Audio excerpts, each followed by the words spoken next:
রাজ্যের প্রধান সরকারি হাসপাতাল জিবিতে ফের চুরির অভিযোগ উঠল। এবার ভুক্তভোগী ওমপি থেকে আসা এক মহিলা রোগী, যিনি চিকিৎসার জন্য আগরতলায় এসেছিলেন। অভিযোগ, হাসপাতালের ওয়ার্ডে থাকাকালীন তার টাকা চুরি হয়ে যায়। আর সবচেয়ে দুর্ভাগ্যজনক বিষয়, বাড়ি ফেরার ভাড়ার টাকাটুকুও তিনি হারিয়েছেন। বর্তমানে ওই মহিলা সম্পূর্ণ অসহায় অবস্থায় রয়েছেন। হাসপাতাল চত্বরে পরিবারের লোকজন বা স্থানীয় কেউ এখনো পর্যন্ত পাশে দাঁড়ায়নি বলে জানা গেছে। তবে সাধারণ মানুষের কিছু সহানুভূতিশীল উদ্যোগে তিনি অল্প কিছু সাহায্য পেয়েছেন বলে জানা গেছে। স্থানীয়রা হাসপাতাল কর্তৃপক্ষের নিরাপত্তা ব্যবস্থা নিয়ে প্রশ্ন তুলেছেন। অনেকেই দাবি করেছেন এই ধরনের চুরি আগেও ঘটেছে, অথচ প্রশাসনের পক্ষ থেকে কার্যকরী কোনো ব্যবস্থা নেওয়া হয়নি। প্রশ্ন উঠছে, জিবি হাসপাতালে কি রোগীদের জন্য নিরাপদ?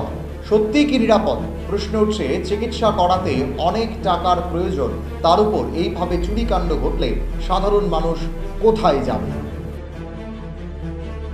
গেছি পরে দিয়ে গেছে, মানে মোবাইল দিয়ে তো কাজ কম লাগে, তো আমি মোবাইল দিয়ে কাজটা, মানে আমার মোবাইল দিয়ে না আরেকজনটা আমি কাজ করে দিছি কি, তো দিছি পরে আমার পার্সটা ঠিক আমি এরকমভাবে নিয়ে রাখছি হাতে নিছি। পরে এই সেন্টার মধ্যে আমার ছোট্ট একটা পার্স আসলো, পার্সটার মধ্যে টাকা দিয়ে আসছিল, তো আমি তো কইতে পারি না। পরে এই জায়গা থেকে সাইডে আমি যখন ডাক্তারের রুমে গেছি, তখন আমার হাজব্যান্ডের কাছে আমি ব্যাগটা দিয়ে গেছি, দিয়ে বাইরে এসে তখন আমার একজন রিলেটিভের লোকে দেওয়া হয়েছে। তো হ্যাঁ আমি ভাবছি টাকা দেবো, হ্যাঁ অসুস্থ, আমি টাকা একটু দিয়ে যাবো ভাইবা।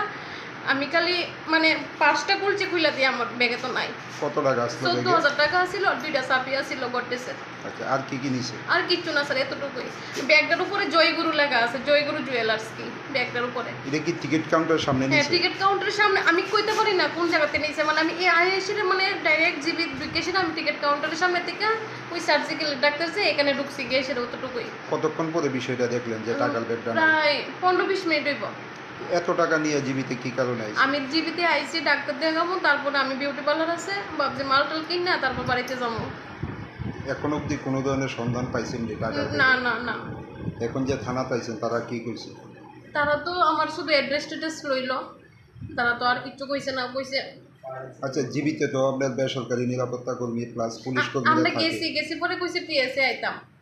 বেসরকারি নিরাপত্তা কর্মীদের থাকার সত্ত্বেও এই ধরনের চুরি কি তা বলবেন? আমরা প্রথম যখন এরকম কইতাছি যে আমার এমন মনে হয়েছে, তাহলে কইতাছে ওই এনে হেল্প ইয়ানে গেছ যাইতাম।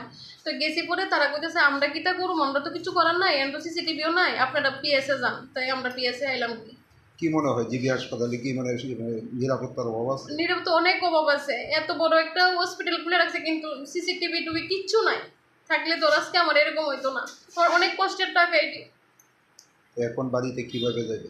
বাড়িতে যে যাবো এতটুকু টাকা অনেক, শুধু আমার চিপের মধ্যে মনে কয়েকটা টাকা আছে, এতটুকু। নাম কি আপনার? প্রিয়াঙ্কা দাস। বাড়ি কোন জায়গায়? বাড়ি ওমপি।